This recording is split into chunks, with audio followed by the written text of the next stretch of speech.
"Why does nobody love me?" she asked the cold iron gate, the question more a small sound than a demand, swallowed by the winter air.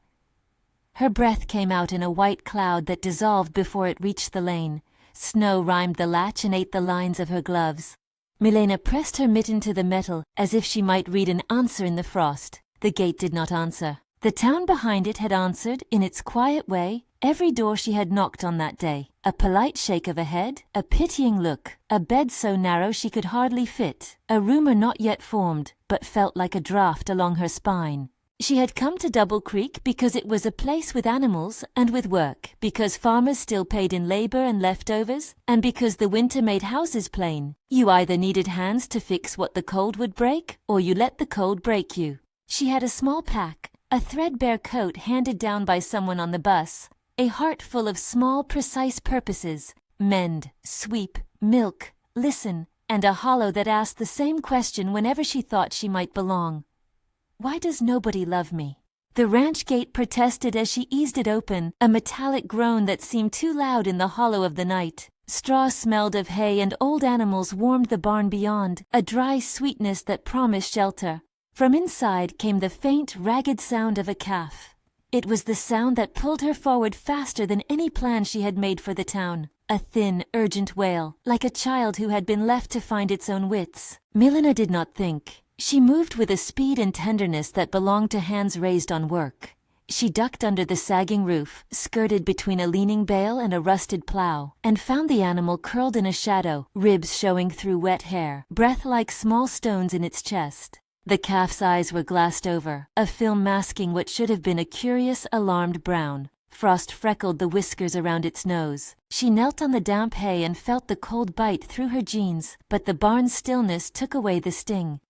She smelled leather, the iron tang of cold metal, the old tobacco of the saddle hung in the loft. Her hands, calloused in a map of someone who had learned to coax life from stubborn things, went to work. She cleared bedding, cradled the animal's head, pressed her palm to its flank to find the quick hush of life. It was faint. She wrapped her coat around the calf like a shawl, pulling the muffled warmth closer to its poor little heart. She warmed water, finding an old kettle and setting it over a coals and kindling fire in a corner. Lantern light painted the rafters in a honeyed yellow that softened the hard edges of the barn. Her breath came in steady puffs, each exhalation fogged for a heartbeat before scattering. She cupped milk on her wrist, lukewarm, sour with the reality of farm milk, and tested the calf's reflex. It nuzzled at her fingers with a slow, weak insistence. That small search of its mouth, so simple, so animal, pulled something like a string inside Milena. She fed it drop by careful drop with a battered bottle until the animal's belly moved like a tide. She stayed with it through an hour that felt like a small, clean eternity, never thinking about her evening plans because the calf needed the evening, because hands an hour could hold something together that was otherwise falling apart. She blew on its nose to clear the cold, checked its hooves for frozen mud, smooth straw so that each shift would not hurt. When the calf blinked and then opened its eyes fully, unfocusing, then finding the world, Milena let out a sound that was not quite a laugh and not quite a sob. Her fingers trembled from the work and from relief. The lantern swung slightly, making the calf's chest shine with a sheen of care. From outside, boots scraped across packed snow. A figure filled the barn doorway, and then the doorway filled with a man who watched her without stepping in, like he was respecting some private crossing. Gregorio Mendoza's coat was the color of old cedar, his face the color of a long-lived ledger. Lines that made him serious-looking, not unkind. He had the slow, measured gait of someone used to contradicting weather and to decision by degrees. He did not speak immediately. He watched Milena fold herself into the barn's work as if she were a thing he had not been meant to see. "You found it?" His voice came out as gravel and restraint. There were years in it, built under the weight of a widow's name and a field of seasons. She looked up, startled still by the nearness of life returned. "I think so," she said. Her tongue felt thick with cold and with disbelief. "It was by the fence. I heard it from the road." Gregorio stepped closer, his breath clouding between them. He smelled of smoke and dry tobacco. He crouched now and put a hand near the calf, not touching it at first, simply letting his fingers feel the rhythm of a chest. The calf blinked and let out an unsure sound. Gregorio's jaw softened, memories pulling like tide lines across a face that had stopped showing many tides. "You shouldn't be out here tonight," he said finally. His tone was not scolding but fact. People did not wander into barns in snow without a reason, and everyone in town had their reasons for staying snug. Milena shrugged, the movement tired. "I had nowhere," she said. The words were small and plain, and for a moment they landed between them like a shared fact. She wanted to ask for work, for a corner, for bread. She wanted to wrap herself in the easy word of thanks. Instead she said, "He's cold." Gregorio looked at the calf and at her. Something in him remembered standing at a cribside many winters ago, something that had been put away when grief came and stayed. He left a silence, and then he walked to the corner to lift a bale and make a spot. "We'll get him warmed up," he said. The words were practical, a plan offered in a barn where everything was done by doing. Over the next days, the work became their language. Milena fed the calf at dawn and again at dusk. She warmed milk in an old enamel cup, testing the temperature on the inside of her wrist as if it were a ritual that had always belonged to her. Warm milk smelled of sweet, and her wrist held that smell as testimony of labor. She rubbed the calf with oil to keep its hide pliant against the cold, and learned to coax the animal into a rhythm that saved it. Each night she booted the metal latch with a flat stone to keep out the draft, and moved hay so that the calf would not rest on the cold floor. She read its small reactions the way some people read letters. Ear flicks, a tug at the bottle, the slow warmth of the flank under their hands. Gregorio noticed how her hands worked, the economy of them, the surety. He began to leave small things near her corner. A bowl of stew warmed by the kitchen fire, a thick blanket with the edges mended, a box of hand-me-down shirts folded cleanly. The gifts were not meant as charity, they were gestures that conceded something he had not believed to be missing, a presence that belonged in the house.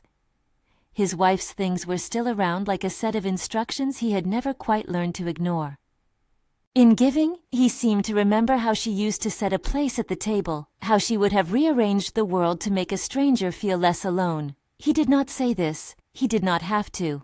The barn and the house learned a new habit: milking, feeding, mending, a teacup left steaming by a chair. Milena's days became a string of small attentions. She scrubbed buckets, patched a ripped harness with a needle she found in the kitchen drawer, hummed to herself when she worked, because song was a way to keep time when the wind had no rhythm. There were moments she would rest her forehead against the calf's warm flank and imagine herself being accepted into the slow, human economy of the place where work and kindness folded into one another. The barn smelled of hay and leather, and the faint iron of blood when an animal had a wound. It smelled of warm milk on her wrist, and lantern oil, and the dry wood smoke at the stove. Those smells braided with memory.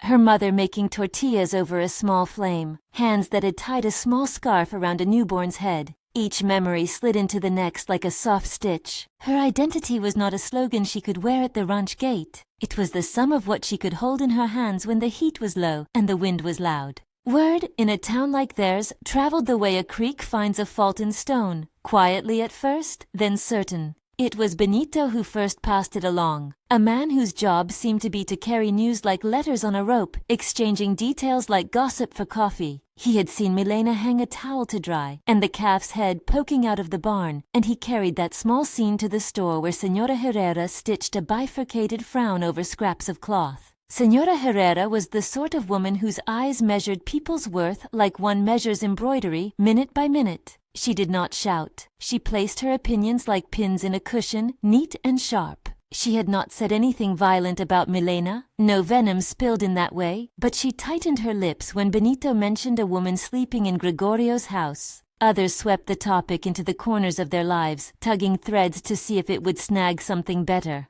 The town is a machine of small noises, and it took little to produce a sound that seemed to be a verdict.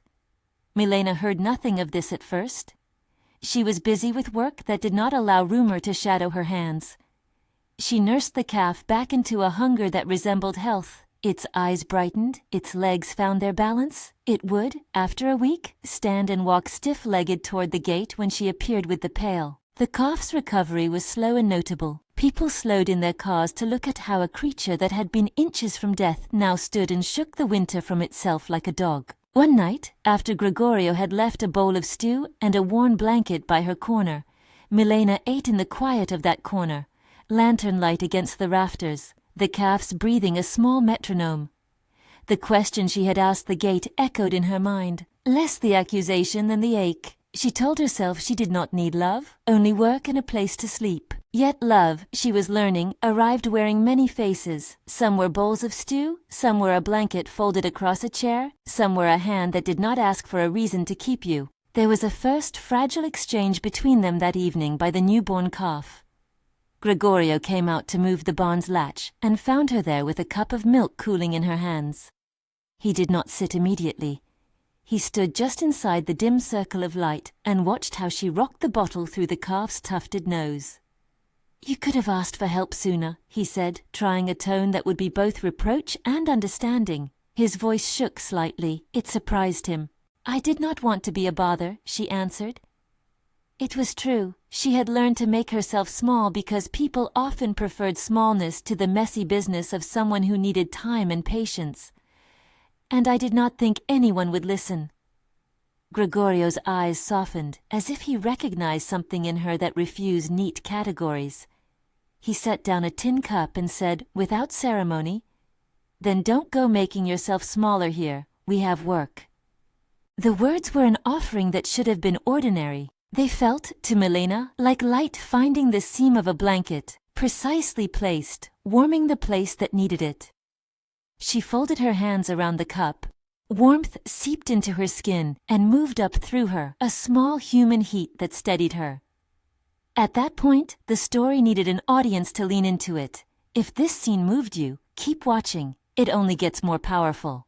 Not because something spectacular would happen at midnight, but because the quiet labor of a person refusing to abandon what she had rescued would begin to alter the lines of a town as surely as a river gradually reworks a path.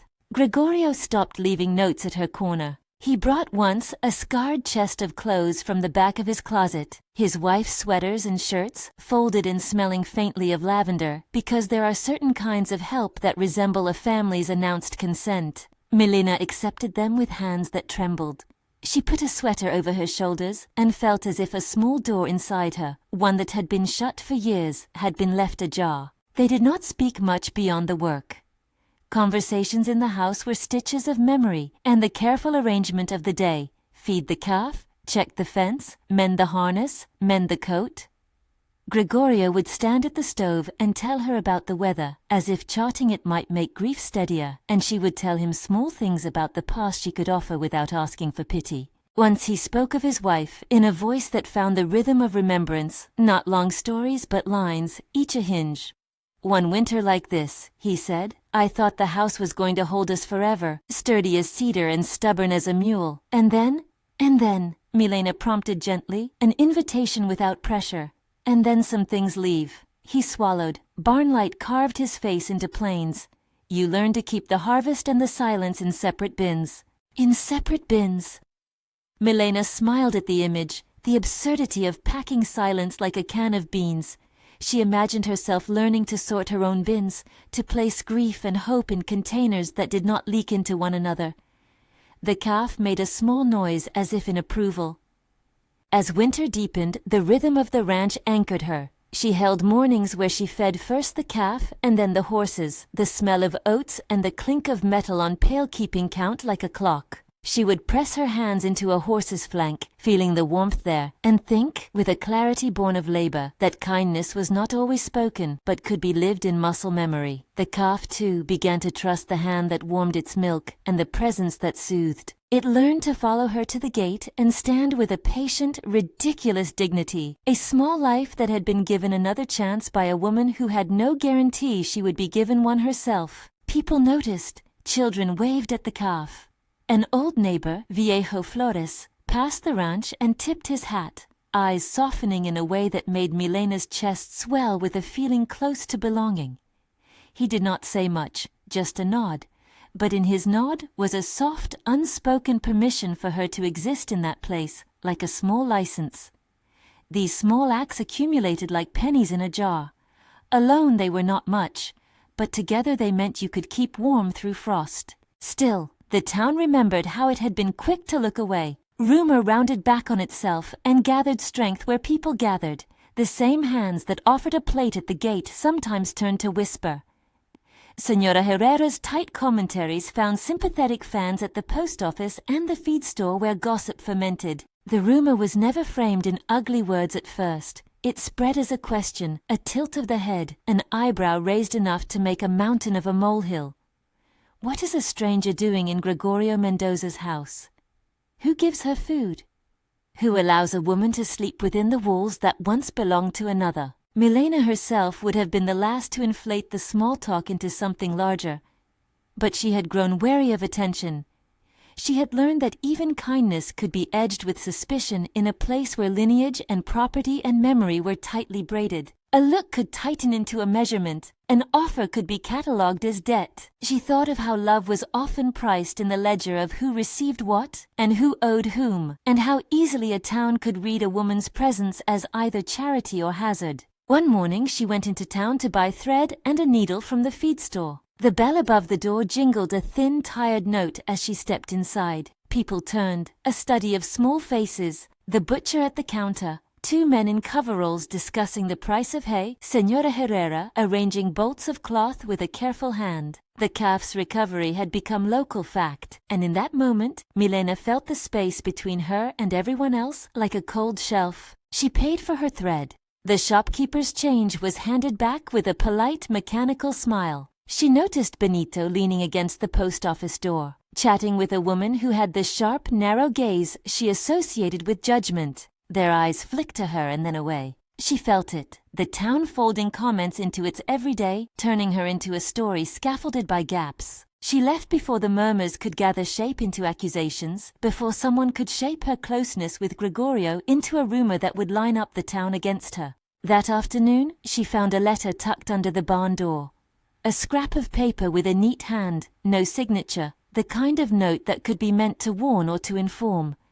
It said, in a tone meant to seem civically concerned, that the town was talking and that some people were uncomfortable. The letter did not ask her to leave. It suggested she consider the repercussions of staying. She folded it, the paper brittle with weather, and put it into her pocket as if it had a place there that was separate from her heart. She thought of Gregorio's quiet gifts, the sweater with lavender pressed into its seams, the chest with folded shirts. She thought of the calf's small breath, steadying each night. She knew what staying could cost another person, the social strain, the quiet buffetings of exclusion that could be difficult for a man who kept to his yard to withstand. Her instinct was to protect what she had protected, the calf, the comfort of the man who had unwittingly become a friend. The town's attention felt like a rumor that might hurt him, and the thought of being the one to injure someone who had shown her kindness made her hands curl. That night she packed lightly, a lesson she had learned early in her life. A small pack was easier to slip into the dark with. She took her few clothes, the mended sweater, the bottle the calf had learned to drink from, and the letter. In the barn, the animal lay with its head tucked, a soft snore under the roof. Milena ran her fingers through the calf's coarse hair and felt the warmth of what she had kept. She stood at the threshold of the door, hand on the latch. Outside, the world was a plain of white under the indifferent sky. The townsfolk's houses showed warm pinpricks of light. Inside the barn, the lantern swung and cast long, soft shadows against the rafters. The idea of leaving felt like stepping out into a storm, yes, but it also felt like stepping away from a light that was growing in a place where it had been unexpected. Her inner voice, small and honest, rose again in the chill. Why does nobody love me? It was not a complaint this time, but a question seeking proof. She had found a calf and saved it.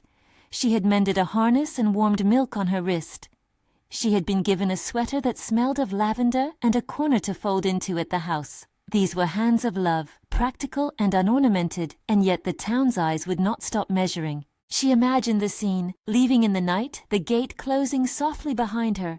Gregorio waking to find the house empty, the calf blinking in the dim light and missing the hands that had fed it. She imagined the social cost he might pay for having let her in. She imagined the town's measurements reducing him to a ledger of opinions. The possibility of being the reason someone else's world had to bear the weight of rumor made her grip the latch tighter until her knuckles whitened. Outside, the snow made a muffled world. She could hear, faintly, a door somewhere down the lane open and close as someone wrapped themselves in the regularity of their life. The barn smelled like hay and leather, milk and oil. It smelled of life and the traces of a body that had been kept warm by another's patience. Milena closed her fingers around the latch and paused, as if the instant had been placed there by fate to choose. She could step away and spare Gregorio what she feared. She could stay and accept that belonging sometimes required the willingness to be seen, unflattering and human. She did not move immediately. The question that had been a whisper at the iron gate came back, a friend and a demand in the same breath. The air pressed at her face with the chill of the field. The calf made a small sound in the pause, and somewhere in the house, Gregorio breathed as if sleeping. Milena felt the weight of her decision settle into the bones of her hands. She took a breath, and in that breath she heard both the town's small noises and the barn's patient rhythm. The latch was cold under her palm. The snow narrowed the world to a few small truths. A man who had given her a sweater, a calf that breathed because she had not looked away, a town that would judge what it had not understood. The story did not yet have an answer. The night kept its secrets, and she stood, mittened hand on metal, feeling both the ache of not being loved and the strange, stubborn light of having saved something anyway. She left the latch colder than she had found it, her mittened fingers creaking with the motion as if rust lived in her bones. For a moment she simply stood with the night around her like a held breath. Then she slid the gate open and moved away from the light of the barn, carrying in her pack the small salvage of her life, the sweater that smelled faintly of lavender, the bottle the calf had learned to accept, the letter folded into a corner where it would not rattle. Each step away felt like an unbuttoning. Snow whispered under her boots. The town's windows glowed like watchful eyes. People were alive in their warm squares of light, while she walked with a purpose the town had not asked her to prove. She had meant, in the beginning, to spare Gregorio the slow erosion that rumor makes of a man who keeps to his yard. She had imagined the ledger of opinion balancing against the quiet goods he had offered, and feared her presence would tip that balance. She reached the main street where gutters had cut small black veins in the white, and the little cluster of shops seemed smaller by the hour. Her hands remembered needles and thread. She had come for supplies but now clutched them as a talisman against a different loneliness. The bell of the feed store gave that thin, tired note she had heard before as she pushed the door with a hand that did not tremble, but that felt the tremor of things about to change. At the counter, the butcher tended a radio and a slow, savoring boredom. Two men compared the price of hay with the kind of earnest detachment of weather forecasters. Senora Herrera arranged bolts of cloth with the patience of someone who arranged stories into tidy rows. Benito lounged by the post office door in the manner of a man who catalogued what belonged to whom. When Milena stepped inside, the quiet shifted in the way a curtain moves when someone takes a breath. She asked for thread and a needle. Her voice was small, not because she would be ignored, but because she had grown used to measuring her presence. The shopkeeper folded change into his hand and passed it to her with a civility that felt like a plate slid across a table, functional, not hospitable. In the corner, a woman with a heavy coat and a name Milena had only heard in clipped, precise mentions, Senora Herrera, tilted her head and made a small motion with her hand. Her gesture was almost invisible, but it pulled like a wire. "You shouldn't be in his house," the woman said to someone nearby, not raising her voice but placing the opinion like a coin on the counter. The words made a small ripple. A man who had been discussing hay stopped, his face folding as if a wind had come through a cracked window. Benito's eyes slid to Milena, then away. The feed store air tasted of metal, cold coffee, and the faint dust of grain. Those sounds were ordinary, but the thing they made together was not. An accusation that needed no punctuation, a rumor clothed in the town's casual hour. Milena felt it like pressure under her ribs. She did not answer. People do not always need words to make their judgments. Sometimes posture and avoidance do the job. She left her purchases on the counter and stepped out into the street with the thread and needle heavy in her pocket as if they carried more than cotton.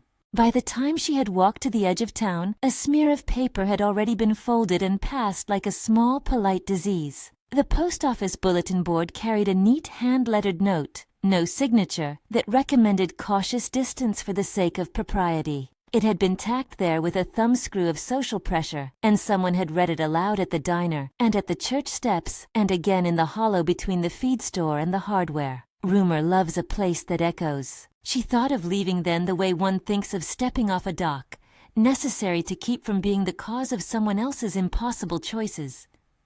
She tightened the straps of her pack and turned like a leaf, deciding which way the wind would take it. The town's silhouettes fell away behind her. Snow rose in tiny plumes with each footfall. The barn was not a house yet. It was a shelter in the arrangement of the night, but to her it held what she had protected. She imagined Gregorio waking up to a quiet absence and feeling an incipient, private humiliation. She did not want to be the cause of his discomfiture. When she reached the lane that led to the ranch, she slowed. The lamp over the house window bled a thin amber. There was no one on the porch, no movement, only the sound of the house nested around its own hush. She put her hand to the latch, and for a second thought she would turn it and walk away into nothing. The calf shifted in its sleep and made a soft, disgruntled noise that seemed to benight her decision. She knelt then, without thinking, and laid her palm at the flank as she had done 100 times. The warmth under her palm pushed that old ache of being unwanted back to the surface. Her breath came in short, fogged wisps. A shadow fell across the path. Milena looked up to see Gregorio walking toward her, with the steady step of someone who had worked the land before dawn his whole life. He had a lantern in his hand that cut a circle into the dark like a coin turned face up. There was no accusation in his face, only a set of things settled into their places. An old sorrow that had become a part of his profile, and beneath it, something like anger mobilizing with a deliberate slowness. "You were leaving?" he said. It was not a question. "I thought I should," she answered without trying to make the words ache less. She wanted to be noble and to not make his life harder. "I don't want trouble." Gregorio set the lantern down on a post and stood with his hands submerged in his coat pockets. He looked at her in the way a man might look at a stubborn weed that had surprised him by refusing to die. "There is a kind of trouble people will stir if you let them," he said. "But there is another kind that I can decide for myself." He stopped, and for a moment his breath fluttered in the cold. "You saved that calf. You kept him alive. That is not a small thing." Milena looked at him, and the question that had lived with her in the cold iron gate surfaced again. "Why does nobody love me?" She did not say it now. Instead, she held the thread and needle between her fingers like a small concession. "I don't want to make you suffer," she said. Her voice cracked a little. "People will say things." Gregorio's jaw moved. He reached into his coat and took out a scrap of paper. Benito's gossip, perhaps, or the anonymous note from the post. He folded it as if the act would weigh it down with meaning. "Let them say," he said. "There are worse things than a poor rumor. I will not make you leave because other people misunderstand what it is to feed a life." His voice had the careful patience of someone choosing the exact measure of what he would give. There was something in the steadiness of his words that felt like a bridge. She wanted to accept it, and to stay quietly, to repay kindness with work, and to keep her head down. But the town does not work by private bridges. The rumor had already become a road people traveled with certainty, and certainty is a contagion. For a week the town divided into motions like low tide. Those who watched the ranch saw a woman who did what she could, and a man who had not been softened by public opinion. Those who listened at the salon of the feed store made of her presence an object lesson. The calf, however, lived and learned. It found its legs and reputation followed. Children pointed and laughed in the way children do when they sense something new that is also safe to wonder about. Viejo Flores tipped his hat and left with a dampness at the corner of his eye that made his nod longer than it had been before. Then one afternoon the line snapped. Milena went into town to retrieve a spool of twine. The bell over the general store rang her in like a penitent. In a place like that, rumors fit themselves into sentences as if they had always been there. They become the punctuation of ordinary speech. The clerk behind the counter made a casual joke about a man and a house that used to be full. Someone else laughed softly, and the laughter came with the measured cruelty of a small town making room by shoving. Señora Herrera, who carried judgment like a sealed letter, did not need to scroll slander on a surface to harm. Her look was precise. She stepped forward as Milena stood near the doorway with a bundle of twine in her hands. "You're taking too much," she said, and the words were flat as a slap. "There are customs." Milena's cheeks warmed despite the cold. She held the twine like a thing that might be taken from her hand. The clerk fumbled with coins. A man in a heavy coat made a loud, unnecessary remark about the impropriety that would have you believe he was doing everyone a favor by saying it aloud. Faces turned. Some wore the thin veil of speculative interest. Others looked away, unwilling to admit complicity. "No one looked at what you did," Milena heard someone murmur, not to her but to the room. The murmurs braided like smoke and made her small. She stood there as if pinned, the hum of conversation folding her until she felt the cool of the store, as if it were a large lid put over something fragile. People who had once nodded to her now skirted the edges of decency. She left. The sound of her boots on the step felt like a drumbeat that marked an ending. In the cold outside, where air was honest and raw, she opened her pack and held the bottle she had saved for the calf, pressed it to her face and felt the scent of it. A little farm, a little life, like a proof against the world.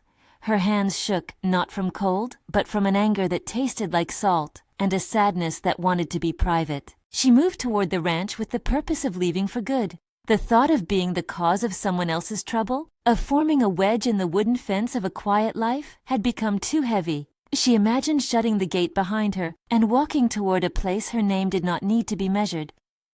When she reached the barn, the calf was awake and nudged her with a small insistence that owed nothing to social calculus.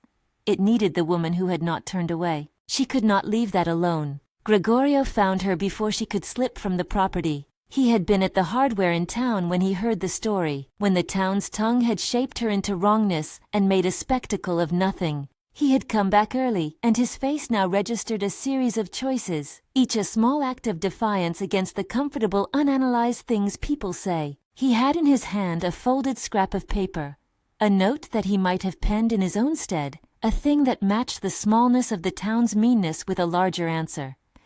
"You cannot disappear and expect that to fix what they say," he said. His voice had a hardness she had not heard before. "If you leave, they will say they were right. They will keep the story they prefer. But if you stay, there is a chance something honest replaces the story." Milena's eyes stung.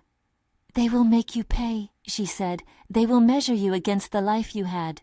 So they should measure me." Gregorio's hand went to the barn door and closed it as if to shelter the two of them from the weather of gossip. "I will bear what the town chooses to measure. I will not blame you for choosing to be kind." There was a tremor in him, something unspooled from many winters of quiet, a grief that had calcified into habit. But beneath it lay a courage that had nothing to do with show. He looked at her then, with a steadiness that was not dramatic but true, and said, "I will call them out when I must. I will stand in front of you if I have to, but I will not let you go because others think they know what saving a life means." His words landed like a beam.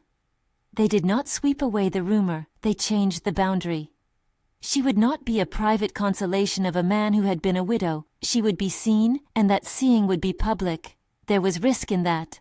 She weighed it, as if weighing a stitch that might hold or break. She had saved the calf, and had thought her reward might be a place to sleep. Instead, she found an offer that sounded like family, but asked for courage. Courage to remain visible where people liked things neat. At the edge of New Year's, Gregorio did something people would remember. He took a plain poster and, in a hand that was better with plow lines than with paper, wrote a simple invitation.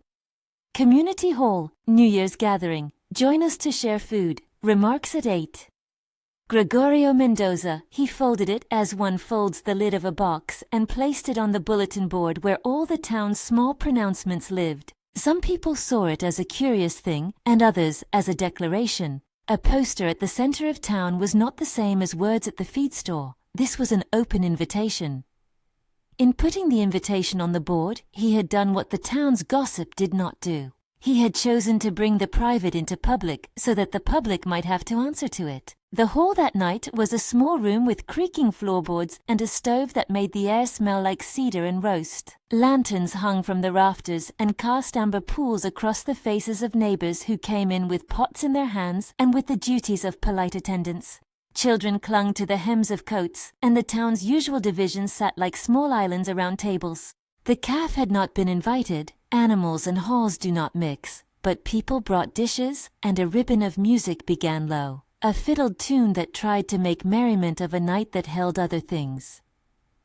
Milena arrived wearing Gregorio's wife's sweater, her hair pinned back the way she pinned it in the barn, hands stained with straw and the work of mending.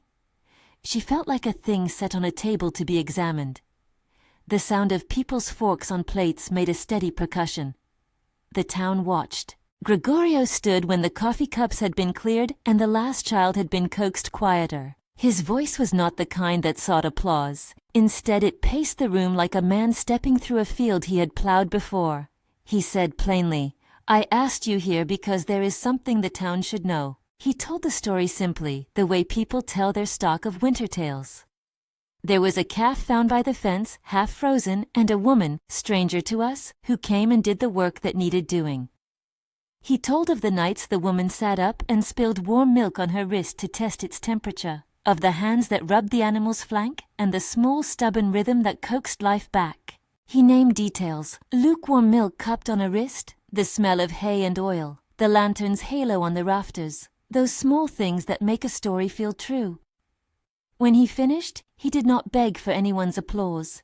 Instead, he said simply, "Her name is Milena. She asked for nothing in return but only a corner to do the work that needed to be done. She could have left when it was easy to leave.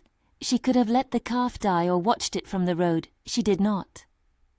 There was a pause in the room that felt like a drawn breath. Conversation slowed. The fiddler's bow hung in the air. Some people shifted their chairs. Eyes that had sharpened into gossip softened as if someone had wiped a smear from a glass. Then one by one, small noises made themselves. A chair scraping back, a hand moving to the mouth, a cough that tried to be a laugh but could not quite commit. Señora Herrera did not look away. She sat with her fingers threaded over one another and watched Gregorio with the exactness of a woman considering a new pattern. Viejo Flores, who had always been sparing with speech, stood at last and tipped his hat. His eyes shone, and the hat trembled in his hands. It is a strange, public thing when an old man's admiration becomes a shorthand for truth. The room shifted with that nod, as if the ground under everyone had slid by an inch. Then something happened people had not anticipated. The edges of regret appeared like a thinning fog, and some of them began to cry. It was not a staged sorrow. It arrived in the moist halos around lids and in the sudden clearing of a throat. Men who had been slow to say anything found voices that were rough and thin with admission. A woman near the stove whispered, "We forgot." And her whisper made others remember their own small indifferences. The time they had not checked a fence, the time they had passed a shivering traveler without offering a blanket. Gregorio spoke again, softer now. "We measure ourselves by the ledger of who should belong," he said. "But measuring someone by their origin is not the same as seeing the work they do with their hands and the care they give with their heart." He paused and looked at Milena, and in that look a congregational kind of seeing passed between them. "I want her to stay on this ranch. I want her to have a place at the table, not because of the story you tell about her, but because of who she is." His voice did not ask for permission, it offered a new fact. There were murmurs, some relief, some dissent. Not everyone changed their stance. A few sat with closed jaws in polite silence. That too was a part of reality. But the center of the room had softened. People rose and made small gestures. Hands reached for each other at the edges of the tables. Someone brought up an extra chair.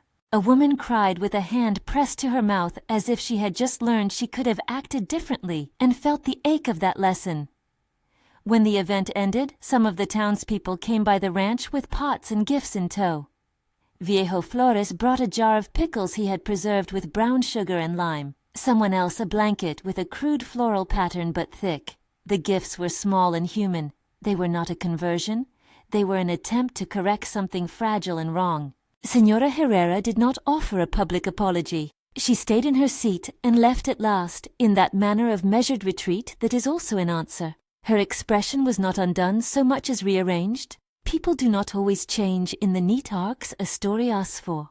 Sometimes they shift by degrees and keep the parts of themselves that have been honed by habit. For Milena, the real change came not all at once, but in the private smallness of a chair set near a stove, and in the smell of stew that was not the absence of hunger, but the presence of a place. Gregorio moved a chest near her corner in the house. A small bed was made up with the lavender sweater folded at the foot. The calf grew and lost the rickety wobble of its first steps and began to resemble the steady creature of spring fields. Work filled the days with the sort of kind utility that does not make proclamations but makes breakfasts and stitches and fences. The rhythm of care repeated itself: feed, mend, warm. Milena learned to accept compliment in the form of labor. She found, in the motion of mending harness, in the scrape of a boot on a step, in the small rituals of milking and warming milk, a life that measured worth by doing rather than by owing. Sometimes she would catch Gregorio looking at her in the doorway, as if he were seeing an arrangement of light he had not been able to compose before. He would pass a cup of tea and stand a little longer by the stove. Their relationship grew in the lived hours rather than in proclamations. There was a stopping to tend to the calf together. A shared silence that was not awkward, but companionable. Gregorio told her about the small things he had learned: how to read the sky's slow changes, how to oil a hinge so that it would not squeal at midnight and wake the house, how to keep the ledger of seeds in a notebook that smelled faintly of glue. She told him stories too, not the ones that had made her an object of pity, but those stitched from small practical memories. How a grandmother had once tied a scarf in a way that kept a child's ears warm through a bitter night. Their exchanges were slow building. There was no rush in the settling. The barn, once a place of rescue, became an ordinary room in the way a wound becomes a scar. A change in the landscape, but not a single point of identity. The calf, now a young heifer, stood at the fence in late afternoon and chewed contentedly as the light folded heavy on her coat. Warm milk on Milena's wrist was now less ritual and more memory. She would sometimes press the heel of her hand to her chest, in the exact place where the question had lodged, and feel nothing but the steady throb of being needed. The town, too, adjusted by small increments. Gossip is an engine more powerful than any single correction, but it is not invincible. Over time, the convenience of organized rumor gave way to other conversations. The price of hay, the parish's winter drive, the small embarrassments that neighborliness sorts itself by. Some people's attitudes did not unbend entirely. They lowered their voices when Milena walked past for a long while. Others left her alone in a quiet kindness that did not announce itself with grand gestures. On an early spring morning, with frost burning out in the low sun, Milena stood by the gate and watched the calf, and now named Merced for the small mercy it represented, nose at a post and nudge a blade of fresh green. The air smelled of thaw and damp earth, a scent she had missed more than she had known. She put her hand on the post and felt the grain of the wood warm against her palm. Gregorio came up behind her carrying 2 mugs of tea. He handed her one. The steam rose between them like a small private weather. They did not speak at first. "You asked once," Gregorio said quietly. "Why does nobody love you?" Milena smiled a little, the kind of smile that is stoic in public and honest in private. "I used to ask it at the gate," she said. Her voice had the soft residue of the places she had warmed. "I thought love would come like a flood. And?" He leaned on the post, looking out over the field as if judging the quality of the light. "And I have learned it is a sequence of small things," she said. "It is someone teaching you to warm milk without burning it, someone leaving a sweater whose sleeves are mended, someone saying you belong enough to stay. It is not that nobody loves me anymore. It is that love looks like a man who carries your kettle, or a town that learns to be ashamed and then tries to be better." He looked at her then. Not the way of a man awarding a medal, but the way of a neighbor who has come to rely upon the quiet competence of another. "I love to see you come to the barn in the morning," he said, and his words were as plain as the fence board. "You fit into the rhythm here with a kind of grace I didn't expect." It was the sort of admission that did not need fireworks. It fit the place. Milena's question, once a small hollow at the iron gate, had softened into an observation she could say aloud without fear. The answer was not a tidy chorus of the whole town declaring an epiphany. There were still people who would never cross a threshold to offer bread without being asked. But there were neighbors who had brought pies, and a man who had announced in public that her presence mattered because she had saved a life. And there was the calf that nosed at the fence with the lazy certitude of one who had been saved. In the months that unfurled, their life arranged itself in practical tenderness. They repaired fences together in the sticky spring mud, hands touching only to pass tools and then linger in the gesture. Milena had a corner in the kitchen with a stack of folded shirts and a tin where she kept thread and soap. Gregorio left a chair pulled close to the stove. They planned quietly for the small improvements that make a house more like home. A shelf for spices, a new latch that did not freeze in winter, a garden that would be tilled in spring. When the first shoots came up in the little plot behind the house, they planted beans and something by way of flowers. The town watched less and less as they had found their place inside the rhythm of ordinary days. People no longer used her as a cautionary tale, but sometimes asked after her with a kind of practical concern reserved for those who belong. Children who had once pointed at the calf now knew her name and called it out like a bell. On an evening when the sky was the sort of purple that makes people slow their steps and listen to their own breath, Milena sat on the stoop and counted the small wealth she had gathered. A chest of clothes that belonged to a woman who had been kind to her memory, a calf with a steady gait, a neighbor who had placed himself between her and the town's indifferent cruelty. Gregorio came outside and took the seat beside her. He reached for her hand, not in a way that announced change, but in a way that kept the present steady. There was a softness to the world then, not because it had become untroubled, but because the small acts of living had begun to weave a skein strong enough to hold them. The question that had once been a fist against the gate, "Why does nobody love me?" had not been answered by a chorus. It had been answered by someone who, in a small but consequential way, saw her and decided to anchor his life to her presence.